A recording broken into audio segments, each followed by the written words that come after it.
Good morning friends. કાલે આપણે 1 ના ઘનમૂળ જોઈ ગયા. તો 1 omega is equal to -1 plus √3i/2 અને ઓમેગા સ્ક્વેર -1 √3i/2 બરાબર છે. ઓકે, હવે કાલે આપણે એ પણ શીખી ગયા કે આ જે સંકર સંખ્યા છે એને ઓમેગા ને બદલે હું ઓમેગા સ્ક્વેર પણ કહી શકું. તો આ સંકર સંખ્યાને મારે શું કહેવું પડશે? ઓમેગા.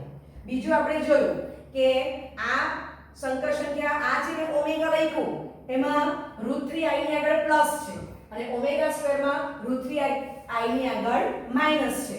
એટલે આપણે એમ કહી શકીએ કે ઓમેગા ની અનુબદ્ધ સંકર સંખ્યા ઓમેગા સ્ક્વેર છે અથવા ઓમેગા સ્ક્વેર ની અનુબદ્ધ સંકર સંખ્યા ઓમેગા છે. ઓમેગા સ્ક્વેર ની અનુબદ્ધ સંકર સંખ્યા ઓમેગા છે. એટલે કે બંને ઓમેગા અને ઓમેગા સ્ક્વેર એકબીજાની અનુબદ્ધ સંકર સંખ્યાઓ છે.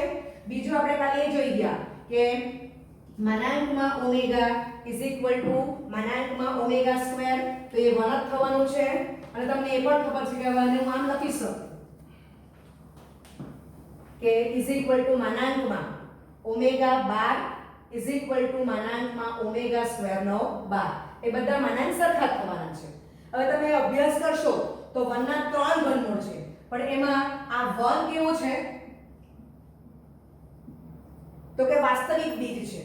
અને આ ઓમેગા અને ઓમેગા સ્ક્વેર, આ ઓમેગા અને ઓમેગા સ્ક્વેર એને આપણે શું કહીશું?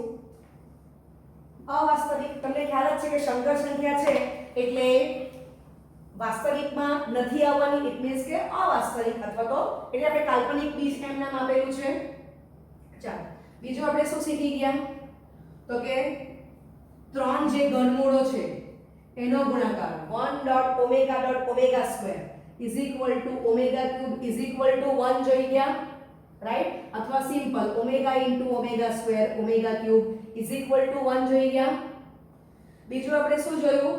તો કે આ જે 3 ઘનમૂળ છે 1 ઓમેગા સ્ક્વેર એને જો આપણે આર્ગન આકૃતિમાં દર્શાવીએ બિંદુ સ્વરૂપે તો એ 3 બિંદુઓને જોડો તો આપણને શું મળતું હતું? સમભુજ ત્રિકોણ. અને પ્રત્યેક બાજુની લંબાઈ કેટલી જોઈ ગયા? વર્ગમૂળમાં 3. બરાબર? આટલું આપણે જોઈ ગયા છે. ઓકે, હવે આપણે આજે જે ડબલ લેવલના એમસીક્યુઝ કરવાના છે એમાં પહેલું એમસીક્યુ છે 1 ના ઘનમૂળ 1 ઓમેગા અને ઓમેગા સ્ક્વેર હોય તો 1 omega square is equal two ખાલી જગ્યા થશે. આન્સર જો નાના છે -1 0 1 અને 2 આ ચારમાંથી કોઈ એક જવાબ આવવાનો છે. તો આપણે હમણાં શીખી ગયા કે ઓમેગા ને હું -1 √3i/2 કહું અથવા તો ઓમેગા ને -1 √3i/2 પણ કહી શકું છું. તો આપણે અત્યારે આ જે વેલ્યુ લખી છે ફિક્સ કરી દઈએ છે. કોઈ પણ લેવું, ઓમેગા ની વેલ્યુ આ બેમાંથી આપણો આન્સર સરખો જ આવવાનો છે. ચાલો તો આપણે પહેલું એમસીક્યુ ને સોલ્વ કરશું. 1 ઓમેગા સ્ક્વેર વેલ્યુ મૂકો ઇઝ ઇક્વલ ટુ 1. હવે ઓમેગા લાવું છું -1 √3i/2. તો ઓમેગા સ્ક્વેર શું થશે? ઓમેગા ની અનુબંધ, રાઈટ? ચાલો હવે આ જ બે ઓમેગા વત્તા ઓમેગા સ્ક્વેર નું સાદુરૂપ આપી દઉં છું. તો 1 બ્રેકેટમાં લસા બે સરખો છે -1 √3i -1 √3i. ચાલો તમને ખબર પડે કે ભાઈ √3i કેન્સલ થશે એટલે આપણને આન્સર શું મળશે? ઇઝ ઇક્વલ ટુ 1 -2/2 માટે 1 omega square is equal to 1 - 1. 0 આવી ગયા. ચાલો તો અહીં આપણે આન્સર કમ્પ્લીટ કરી દઈએ છે. તો આ એમસીક્યુ નો આન્સર આવી ગયો 0. તો અને પણ હવે આ એમસીક્યુ ને આપણે રિઝલ્ટના સ્વરૂપે જ યાદ રાખશું. એટલે એક લિસ્ટ આપણે આગલામાં એડ કરી નાખશું. એટલે 1 ના ઘનમૂળ 1 ઓમેગા અને ઓમેગા સ્ક્વેર હોય તો હંમેશા 1 omega square is equal two 0 જ થશે. એ આપણે માઇન્ડમાં ફિક્સ કરી દઈશું. હવે આપણે આજે જે એમસીક્યુ જોવાના છે એ આ બે સૂત્ર બેઝ છે. 1 omega square is equal two 0 અને omega into omega square is equal to omega cube is equal to 1. આપણે આ બે સૂત્ર પર આજે ફોકસ કરવાનું છે.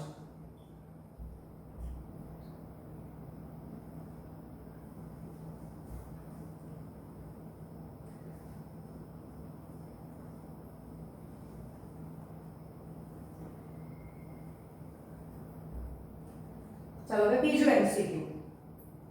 1 ના ઘનમૂળ 1 ઓમેગા ઓમેગા સ્ક્વેર હોય તો 1 plus omega minus omega square whole raise to 6 બરાબર ખાલી જગ્યા પહેલો ઓપ્શન 0, બીજો ઓપ્શન 1, ત્રીજો ઓપ્શન 64 અને ચોથો ઓપ્શન 32 છે.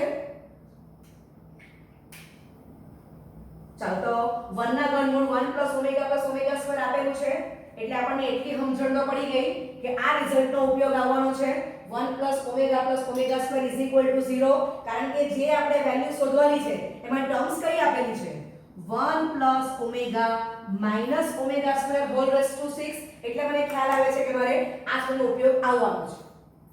ચાલો તો સાઈડ ચેન્જ કરશું તો એના બદલે હું લખી શકું 1 પ્લસ ઓમેગા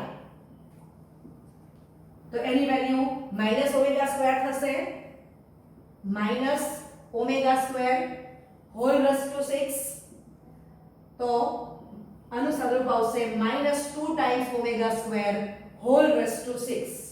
ચાલો -2 રેસ ટુ 6 અને ઓમેગા રેસ ટુ 12 થશે 2 into 6 2 રેસ ટુ 6 64 અને બાજુમાં સાદુરૂપ આપી દઉં છું કે omega cube is equal to 1 માટે ઓમેગા ક્યુબ બંને બાજુ 4 ઘાત લઈ લો એટલે આપણને શું મળી ગયું omega raise two 12 is equal to 1 અથવા તો ઊંધા સ્ટેપ જાઓ કે ઓમેગા રેસ ટુ 12 ને શું લખાય ઓમેગા ક્યુબ રેસ ટુ 4 અને પછી વેલ્યુ મૂકો એટલે આપણને આની વેલ્યુ મળી ગઈ 1 બરાબર છે. તો આપણને 64 into 1 તો એ કેટલો આવશે આન્સર 64 જ આવવાનો છે.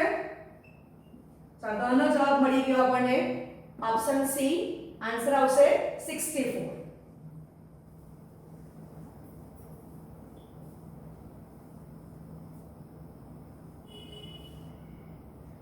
ચાલો હવે ત્રીજો એમસીક્યુ જોવાનું છે. જો ઓમેગા નોટ ઇક્વલ ટુ 1 આ ઇમ્પોર્ટન્ટ છે omega is not equal to 1 એ 1 નું ઘનમૂળ હોય અને એટલે કે ઓમેગા એવી તમારે સંખ્યા લેવાની કે 1 સિવાયની બરાબર છે અને 1 plus omega square whole raise to n is equal to 1 plus omega raise to 4 whole raise to n તો n ની ન્યૂનતમ ધન કિંમત ખાલી જગ્યા છે. પહેલો ઓપ્શન 2, બીજો ઓપ્શન 3, ત્રીજો ઓપ્શન 4 અને ચોથો ઓપ્શન તમારો 6 છે. એટલે આન્સર ખૂબ નાનો આવવાનો છે એમ સમજ પડે છે. ઓકે સ્ટાર્ટ કરશું તો પહેલું જ આપણને પક્ષમાં આપેલું છે કે પક્ષ મુજબ ઓમેગાની કિંમત આપણે 1 લેવાની નથી. ઇટ મીન્સ કે ઓમેગા કેવો છે વાસ્તવિક બીજ નથી તો કાલ્પનિક બે બીજ છે આપણી પાસે -1 + √3i/2 અથવા -1 √3i/2 એ બેમાંથી કોઈ પણ એક હશે એમ કહેવા માંગે છે. ચાલો હવે આપણે બીજું પક્ષમાં શું આપ્યું છે તો 1 + omega square whole raise to n is equal to 1 plus omega raised to 4 whole raised to n right okay તો આ રેડ પેનથી મેં બે સૂત્ર લખેલા છે 1 plus omega square is equal to 0 તો અહીંયા હું લખી શકું કે -omega raised to n લખાશે આ રીતે ઓમેગા ને સામે લઈ જાઓ એટલે 1 plus omega square is equal to -omega. ચાલો આ બાજુ હવે અહીંયા omega raised to 4 છે તો આને હું આમ લખી શકું ઓમેગા ક્યુબ ઇન્ટુ ઓમેગા અને આ બીજું સૂત્ર આપણું કે ઓમેગા ક્યુબ કોણ છે 1 એટલે આની વેલ્યુ આપણને શું મળી ગઈ omega raise to 4 is equal to 1 dot omega is equal to omega right. તો અહીં ડાયરેક્ટ લખી દઉં છું 1 plus omega whole raise to n બે સ્ટેપ મેં બહાર બતાવી દીધા છે. ચાલો અહીંયા અલગ અલગ ઘાત આપી દઈએ -1 raise to n into omega raised to n ફરી પાછું 1 પ્લસ આવ્યું એટલે હવે આને હું શું લખી શકીશ minus omega square whole raise to n આ બે સૂત્ર બેઝ દાખલા કેટલા છે આપણે -1 raise to n into omega raise to n ફરી પાછું -1 ની n ઘાત અને આ થઈ ગયું ઓમેગા રેસ ટુ 2n. ચાલો હવે n યુગ્મ આપણને કશું ખબર નથી, પણ બંને બાજુથી -1 ની n ઘાત કેન્સલ થશે, તો 1 is equal to omega raise two 2n upon omega raise to n લખી શકાય. માટે 1 ઇઝ ઇક્વલ ટુ, હવે તમને ખબર જ છે ડાયરેક્ટ આ 10 સ્ટેપ તમે ઓમિટ કરશો તો એ જશે, તો 1 ઇઝ ઇક્વલ ટુ આપણને શું મળી ગયું? Omega raise to n. હવે તમે પક્ષ જો, પક્ષમાં શું આપેલું છે? આપણને સ્પષ્ટ કીધેલું છે કે ઓમેગા ની વેલ્યુ 1 લેવાની નથી, રાઈટ? ચાલો, અને બીજું આપણે શોધવાનું શું છે અહીંયા? તો કે n ની ન્યૂનતમ પણ કેવી? ધન કિંમત. n belongs to n, એટલે આપણે પહેલું જો n ની વેલ્યુ 1 મૂકીએ તો 1 ઇક્વલ ટુ ઓમેગા, એ શક્ય નથી કે ઓમેગા ની વેલ્યુ 1 નથી, આપી દીધેલું છે. તમે બે વિચારો તો 1 is equal to omega square, તો એ પણ શક્ય નથી. તો હવે હું નેક્સ્ટ ત્રણ વેલ્યુ મૂકું તો 1 is equal to omega cube, અને ઓમેગા ક્યુબ 1 છે આપણને ખબર જ છે, એટલે આપણને સમજ પડે કે ભાઈ આ તમારો જે જવાબ આવ્યો તે, અને સ્ટાર્ટિંગમાં હું 9 માં જ કિંમત મૂકી જાઉં છું n ની 1 2 3, તો મને ખબર પડી કે n બરાબર 3. આમ તો n ની ઘણી બધી કિંમતો આવશે 3 ના મલ્ટીપલમાં, પણ આપણે ન્યૂનતમ ધન કિંમત શોધવાની છે, રાઈટ? એટલે આપણો આન્સર શું આવી ગયો? n is equal two 3. બરાબર? તો શરૂઆતમાં આપણે એકદમ સિમ્પલ એક્ઝામ્પલ લઈએ છે, હવે થોડા ટફ એક્ઝામ્પલ આવશે. ચાલો હવે ચોથો એમસીક્યુ એ ડિસેમ્બર 2008 માં જેડબલ પર પૂછાઈ ગયું છે. જો 1 ઓમેગા અને ઓમેગા સ્ક્વેર એ 1 ના ઘનમૂળ હોય તો બ્રેકેટમાં a b omega c omega square upon b c omega a omega square plus બીજા બ્રેકેટમાં a b omega c omega square upon c a omega b omega square is equal two ખાલી જગ્યા. Option A 2, option B માં -1, option C માં 3 અને option D માં -2 આપેલા છે. તો તમે જો કે રકમ મોટી દેખાય છે પણ આન્સર ખૂબ નાના છે, અને તે પણ આપણી વાસ્તવિક સંખ્યા જ આવે છે, રાઈટ? હવે તમે રકમનો અભ્યાસ કરો તો આ બંને જે બ્રેકેટ આપ્યા છે એમાં અંશ સેમ જ છે. હવે આપણે પહેલો બ્રેકેટ છે એમાં અભ્યાસ કરો તો a b omega c omega square છે, એટલે અહીંયા તમે અભ્યાસ કરશો તો આ c ઓમેગા સ્ક્વેર, તો અહીંયા શું છે? c omega. તમે બીજું સ્ટડી કરો તો b ઓમેગા છેદમાં b છે.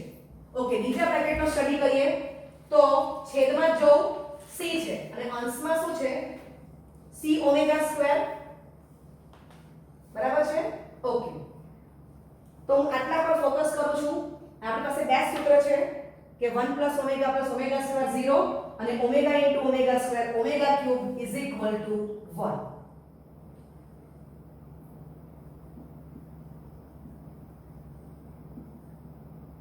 b c omega a omega square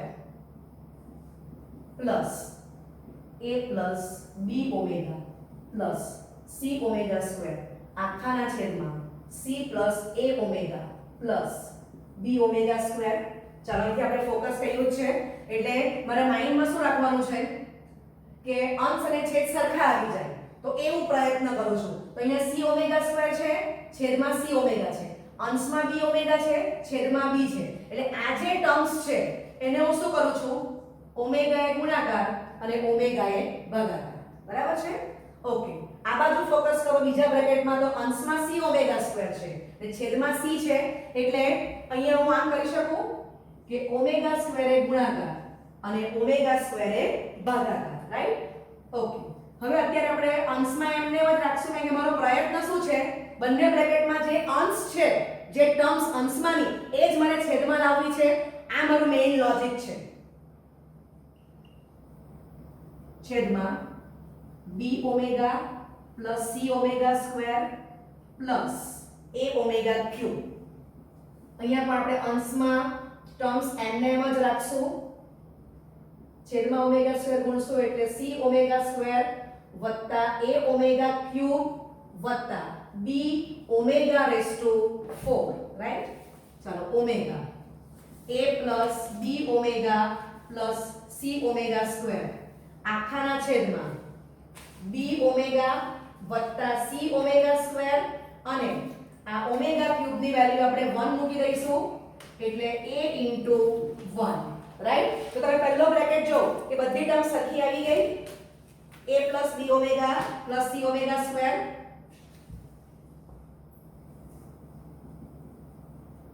બીજા બ્રેકેટમાં પણ આપણે ટર્મ્સ એમને એમ જ અંશમાં રાખશું, છેદમાં ગુણાકાર કર્યો છે અહીંયા ફોકસ કરશું.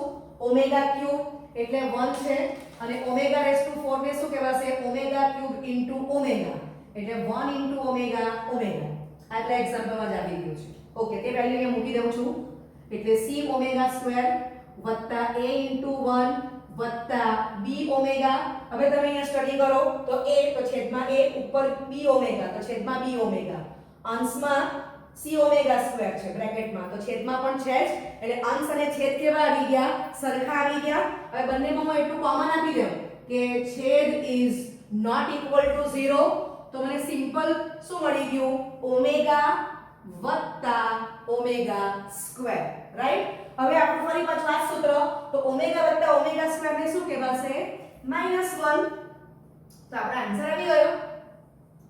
ઓકે, ચાલો એક વાર સમજી લેજો એટલે મેઈન તમારે અંશ ને છેદની ટર્મ્સ ને જ જોવાની છે અને એટલું જ કાળજી રાખો કે આન્સર ખૂબ નાની ટર્મ્સ આવે છે, નાની વાસ્તવિક સંખ્યા આવે છે તો છેદ અને અંશના પદ જ સ્ટડી કરો અને આપણી પાસે બે સૂત્રો છે એ માઇન્ડમાં રાખવાના છે તો આ દાખલો ઈઝી થઈ ગયો.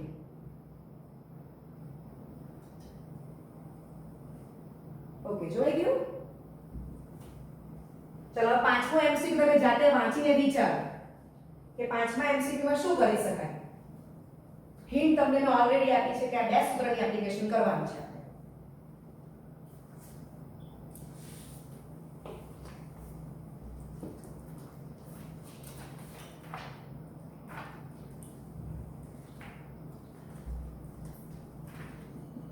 દરેક જણ વિચારે વાંચીને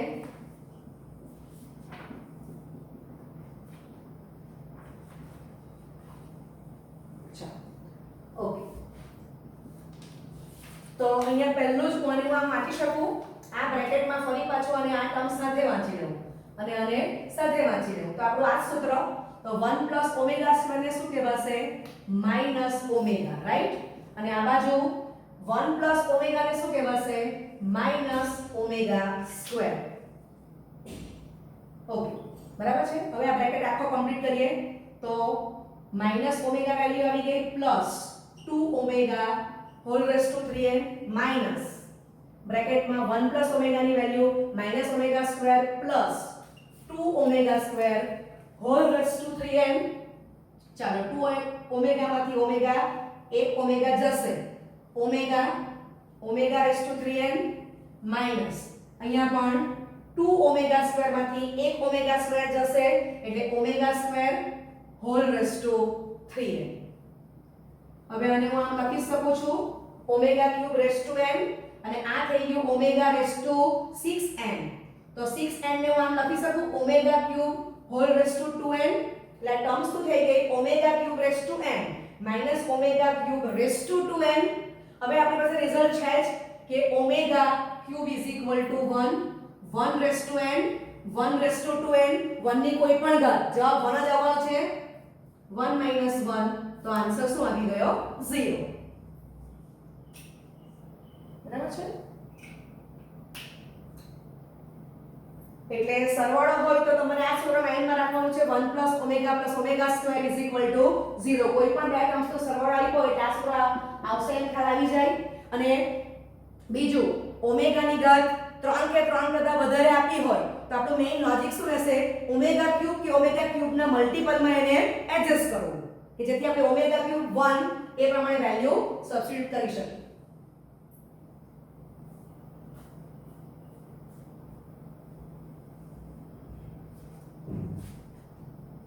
ચાલો હવે છઠ્ઠું એમસીક્યુ જોઈશું.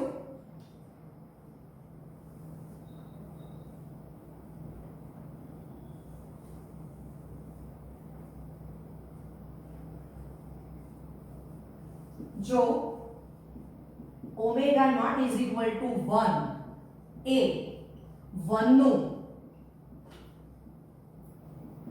ઘનમૂળ હોય અને 1 plus omega whole raised to 7 is equal to a plus b omega. તો યામમાં capital A comma capital B is equal to ખાલી જગ્યા ઓપ્શન A યામમાં 1, 1, ઓપ્શન B યામમાં 1, 0, ઓપ્શન C યામમાં -1, 1 અને ઓપ્શન D યામમાં 0, 1. તો પહેલું જ ઇમ્પોર્ટન્ટ કે આપણને પક્ષમાં શું આપેલું છે omega is not equal to 1. બરાબર પક્ષમાં આપણને આપી દીધું છે અને બીજું omega is not equal to 1 એ 1 નું ઘનમૂળ છે એટલે આપણે આ બે રિઝલ્ટ તો લખી જ દેવાના. ચાલો પક્ષથી શરૂઆત કરશું 1 plus omega raised to 7 is equal to a plus b omega. તરત ખ્યાલ આવશે હમણાં જ મેં કીધું કે આ 1 ઓમેગા અને ઓમેગા સ્ક્વેર એ ત્રણમાંથી કોઈ પણ તેનો સરવાળો આપ્યો એટલે ખબર પડે કે આ સૂત્ર પરથી વેલ્યુ મૂકવાની છે એટલે આ થશે -omega square raised to 7 is equal to a plus b omega.